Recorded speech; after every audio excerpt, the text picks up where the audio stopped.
ఇటీవల జరిగిన గ్రామ పంచాయతీ ఎన్నికల్లో కాంగ్రెస్ పార్టీ మంచి పర్ఫార్మెన్స్ చూపించింది. పోటీ ప్రధానంగా బీఆర్ఎస్ కాంగ్రెస్ మధ్యనే ఉన్నది. ఇక్కడ కాంగ్రెస్ పార్టీకి అన్ని స్థానాలు లేదా అన్ని సర్పంచులు గెలుచుకుంటుందా లేదా అనే ఒక అనుమానం అయితే ఉన్నది.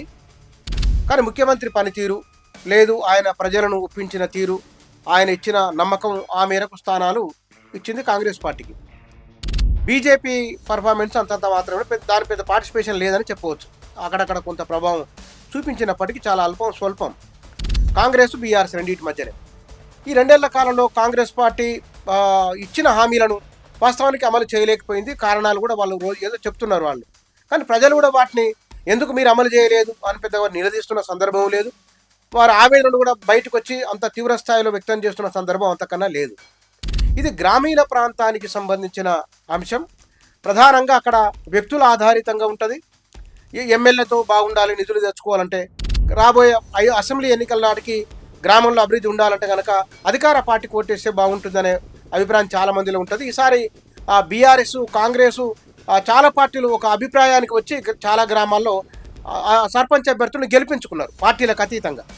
కానీ త్వరలో జరగబోయే మున్సిపల్ ఎన్నికల్లో ఎట్లా ఉంటుంది ప్రజల ఆలోచన అనేది ఒక ప్రశ్న. బహుశా మున్సిపల్ ఎన్నికలు సంపూర్ణంగా మధ్యతరగతి, ఎగువ దిగువ మధ్యతరగతి, ఈ తరగతులకు సంబంధించిన ప్రాంతాలవి. చదువుకున్న వారు వివిధ రకాలమైన ప్రభుత్వ రంగంలోనో ప్రైవేట్ రంగంలోనో ఉపాధి పొందుతున్న వారు ఎక్కువ ఉంటారు. ఇందులో సేవారంగం ఉంటుంది, పరిశ్రమలు ఉంటాయి, వివిధ రంగాలకు సంబంధించిన వారు, ఐటీ సెక్టార్, ఈ రంగాలకు సంబంధించిన వారు ఇక్కడ ఉంటారు. ఇందులో నిర్మాణ రంగ కార్మికులు అనుకుందాం నగరంలో కాబట్టి, అది మోస్తారు మున్సిపాలిటీ అయినా సరే. మొత్తం భారతదేశంలో నగరీకరణ ఎక్కువ జరిగిన రాష్ట్రాలలో తెలంగాణ ఒకటి. తో పాటుగా జీవన ప్రమాణాలు ఎక్కువ ఉన్న రాష్ట్రం కూడా తెలంగాణనే, తలసరి ఆదాయం ఎక్కువ ఉన్న రాష్ట్రం కూడా తెలంగాణనే. దీంతో పాటుగా జీవన వ్యయాలు ఎక్కువ రాష్ట్రం కూడా తెలంగాణనే. ప్రభుత్వం నుంచి తక్కువ సమయంలో స్వచ్ఛమైన తాగునీరు పొందుతున్న రాష్ట్రాలలో తెలంగాణ కూడా తొలి 5-6 రాష్ట్రాలు అనుకుంటే కనుక తెలంగాణ కూడా 2-3 స్థానాలు తప్పకుండా ఉన్నది. ఇక్కడ ఈ నగర ప్రాంతాలు లేదా పట్టణ కార్పొరేషన్ వీటిలో ఉన్న ఓటర్లు ఈసారి ఎటువైపు ఉండబోతున్నారు? ఉదాహరణకు హైదరాబాద్ తీసుకున్నాం, లేదా తెలంగాణలో ఒక పేరున్న మంత్రో ఎమ్మెల్యేలో తీసుకుంటే కనుక వారి నియోజకవర్గ కేంద్రాలు గడిచిన 50-60 సంవత్సరాలుగా లేని అభివృద్ధి కేవలం 10 ఏళ్ల కాలంలో కనబడింది. మనకు ఉదాహరణకు సిద్దిపేట, సిరిసిల్ల, వనపర్తి, నాగర్ కర్నూలు, ఇట్లా జిల్లా కేంద్రాలు తీసుకుంటూ వెళ్తే కనుక మునుపటి మనం ఊహించలేము. మునుపటి కంటే కూడా నిజంగా ఇంత మార్పు వచ్చిందా ఇట్లా ఉంటాం. మైబనార్ టౌన్, మైబనార్ జిల్లా కేంద్రము అప్పటికిప్పటికి మనం ఊహించలేనంత మార్పు మైబనార్ జిల్లా కేంద్రంలో కనబడుతున్నది. ఇట్లా చాలా నియోజకవర్గాలు ఇట్లా ఉన్నాయి. చిన్న చిన్న అంటే బాగా వెనుకబడిన నియోజకవర్గ కేంద్రాల్లో కూడా ఆ రెవెన్యూ డివిజన్లు వీటిలలో మునిపెన్నడు లేని అభివృద్ధి అక్కడ కనబడుతున్నది.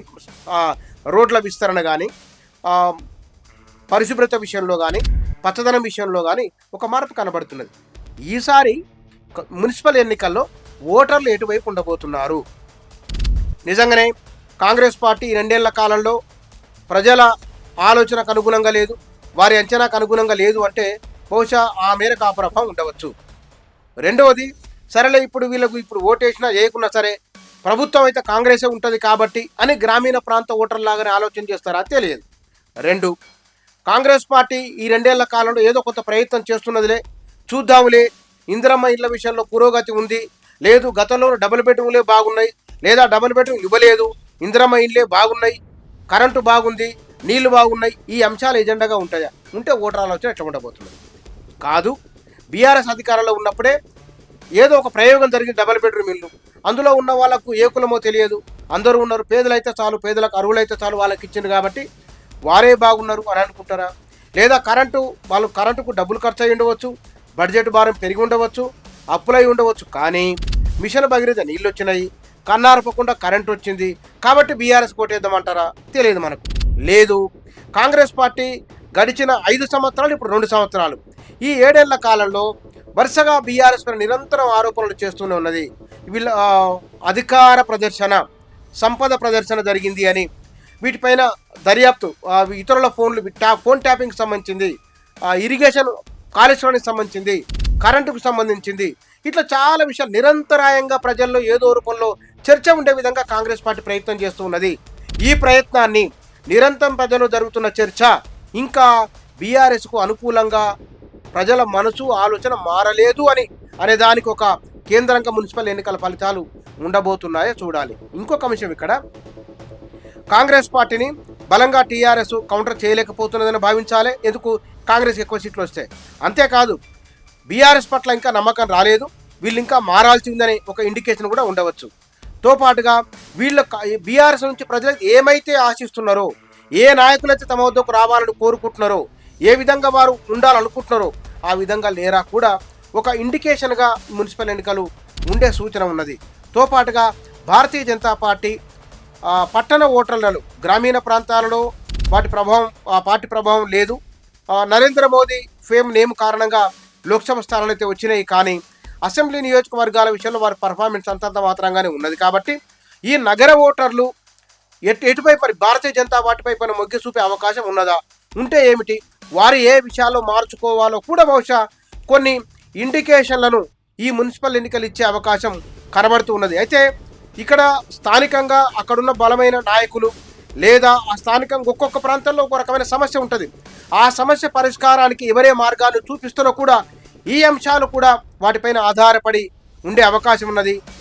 ఓవరాల్గా కాంగ్రెస్ పార్టీ పనితీరు, రెండు బీఆర్ఎస్ పట్ల ఇంకా మార్పులు ఏమైనా, బీఆర్ఎస్ ఇంకా ఎక్కడెక్కడ మార్చుకోవాలి, ఈ రెండే చాలా ప్రధానమైన అంశాలుగా ఉండే అవకాశం ఉన్నది.